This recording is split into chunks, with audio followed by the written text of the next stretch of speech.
স্বামী বিবেকানন্দ বিয়ের প্রস্তাব পেয়েছিলেন। এক ধনাঢ্যের কন্যা বিবাহের প্রস্তাব দিয়েছিলেন তাকে। তার উত্তরে স্বামীজি কি বলেছিলেন? আজ আমরা শুনব সেই অনন্য ঘটনা, যা কথামৃত থেকে পাওয়া। নমস্কার, সঙ্গীতাস অডিও চ্যানেলে আপনাদের সকলকে জানাই স্বাগত। আপনারা শুনছেন শ্রীম কথিত শ্রী শ্রী রামকৃষ্ণ কথামৃত পাঠ। আজ আমরা পাঠ করব শ্রী শ্রী রামকৃষ্ণ কথামৃতের পঞ্চম ভাগের পরিশিষ্ট থেকে সপ্তম পরিচ্ছেদ।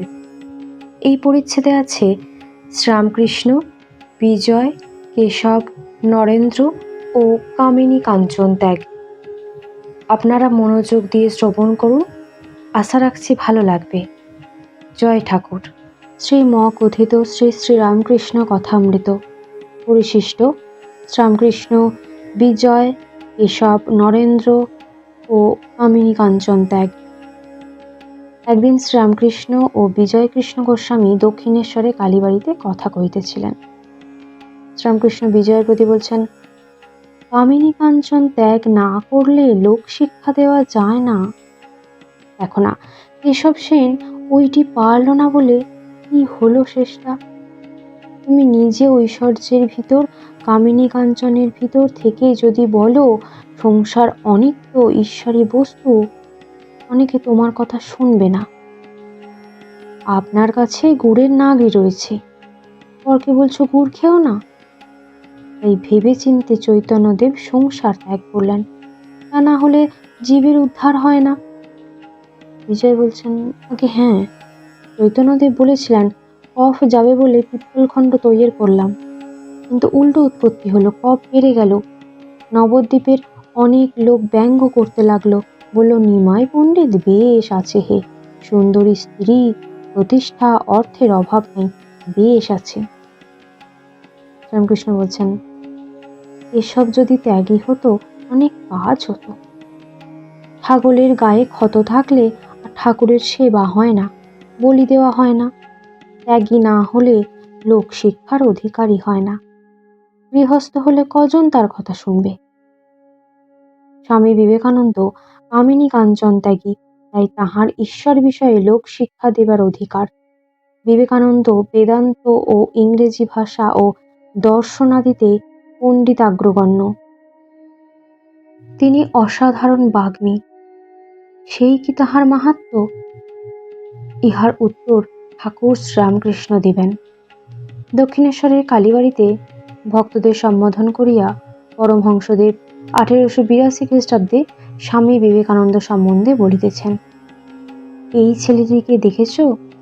এখানে একরকম দুরন্ত ছেলে, বাবার কাছে যখন বসে যেন জুজুটি, আবার চাঁদনিতে যখন খেলে তখন আর এক মূর্তি। এরা নিত্য সিদ্ধের থাক, এরা সংসারে কখনো বদ্ধ হয় না, একটু বয়স হলেই চৈতন্য হয় আর ভগবানের দিকে চলে যায়। এরা সংসারে আসে জীব শিক্ষার জন্য। এদের সংসারের বস্তু কিছু ভালো লাগে না, এরা কামিনী কাঞ্চনে কখনো আসক্ত হয় না। ঠাকুর বলছেন, বেদে আছে হোমা পাখির কথা, খুব উঁচু আকাশে সে পাখি থাকে, সে সেই ডিম পাড়ে, ডিম পারলেই ডিমটা পড়তে থাকে, ডিম পড়তে পড়তে ফুটে যায়, তখন ছানাটা পড়তে থাকে, পড়তে পড়তে তার চোখ ফুটে ডানা বেরোয়, চোখ ফুটলেই দেখতে পায় সে পড়ে যাচ্ছে, আর শরীর মাটিতে লাগলে একেবারে চুরমার হয়ে যাবে, তখন সে পাখি মার দিকে চোঁচা দৌড় দেয় আর উঁচুতে উঠে যায়। বিবেকানন্দ এই হোমা পাখি, তাঁর জীবনের এক লক্ষ্য মার কাছে চোঁচা দৌড় দিয়ে উঠে যাওয়া, গায়ে মাটি না ঠেকতে ঠেকতে, অর্থাৎ সংসার স্পর্শ না করতে করতে ভগবানের পথে অগ্রসর হওয়া। শ্রীরামকৃষ্ণ বিদ্যাসাগরকে বলিয়াছিলেন, পাণ্ডিত্য, শুধু পাণ্ডিত্যে কি হবে, সকনিও অনেক উঁচুতে ওঠে, কিন্তু নজর ভাগাড়ির দিকে, কোথায় পচা মরা। পণ্ডিত অনেক শ্লোক ফরর ফরর করতে পারে, কিন্তু মন কোথায়? যদি হরিপাদ পদ্মে থাকে আমি তাকে মানি, যদি কামিনী কাঞ্চনে থাকে তাহলে আমার খড়কুটো বোধ হয়। স্বামী বিবেকানন্দ শুধু পণ্ডিত নহেন, তিনি সাধু মহাপুরুষ। শুধু পাণ্ডিত্যের জন্য ইংরেজ ও আমেরিকাবাসীগণ ভৃত্যের ন্যায় তাঁহার সেবা করেন নাই। তাহারা বুঝিয়াছিলেন যে ইনি আর এক জাতীয় লোক। সম্মান, টাকা, ইন্দ্রিয় সুখ, পাণ্ডিত্য প্রভৃতি লইয়া লোকে রহিয়াছে, ইহার কিন্তু এক লক্ষ্য ঈশ্বর লাভ। আমেরিকায় তাহার প্রলোভন কম হয় নাই।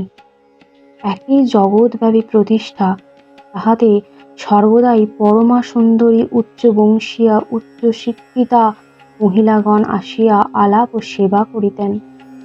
তাহার এত মোহিনী শক্তি যে তাহাদের মধ্যে অনেকে তাহাকে বিবাহ করিতে চাইতেন। একজন অতি ধনাঢ্যের কন্যা সত্য সত্য একদিন আসিয়া তাহাকে বলিয়াছিলেন, স্বামীজি, আমার সর্বস্ব ও আমাকে আপনাকে সমর্পণ করিলাম। স্বামীজি তদুত্তরে বলিলেন, ভদ্রে, আমি সন্ন্যাসী, আমার বিবাহ করিতে নাই। সকল স্ত্রীলোক আমার মাতৃস্বরূপা। ধন্য বীর, তুমি গুরুদেবের উপযুক্ত শিষ্য। তোমার গাত্রে যথার্থই পৃথিবীর মৃত্তিকা স্পর্শ করে নাই। তোমার গাত্রে কামিনী কাঞ্চনের দাগটি পর্যন্ত লাগে নাই। তুমি প্রলোভনের রাজ্য হইতে পলায়ন করো নাই। তাহার মধ্যে থাকিয়া শ্রীনগরে বাস করিয়া ঈশ্বরের পথে অগ্রসর হইয়াছ। তুমি সামান্য জীবের ন্যায় দিন কাটাতে চাও নাই, তুমি দেবভাবের জ্বলন্ত দৃষ্টান্ত রাখিয়া এ মর্তধাম ত্যাগ করিয়া গিয়াছ। এই পাঠে আমরা কামিনী কাঞ্চন ত্যাগ সম্পর্কিত আলোচনা শুনলাম। যদি এই ভিডিওটি আপনাদের মনে পৌঁছায় তাহলে চ্যানেলটি সাবস্ক্রাইব করতে ভুলবেন না। আপনারা নিচের কমেন্ট বক্সে আপনাদের মতামত জানাতে পারেন। আজ এই পর্যন্তই, দেখা হবে পরের ভিডিওতে। আপনারা ভালো থাকুন, সুস্থ থাকুন।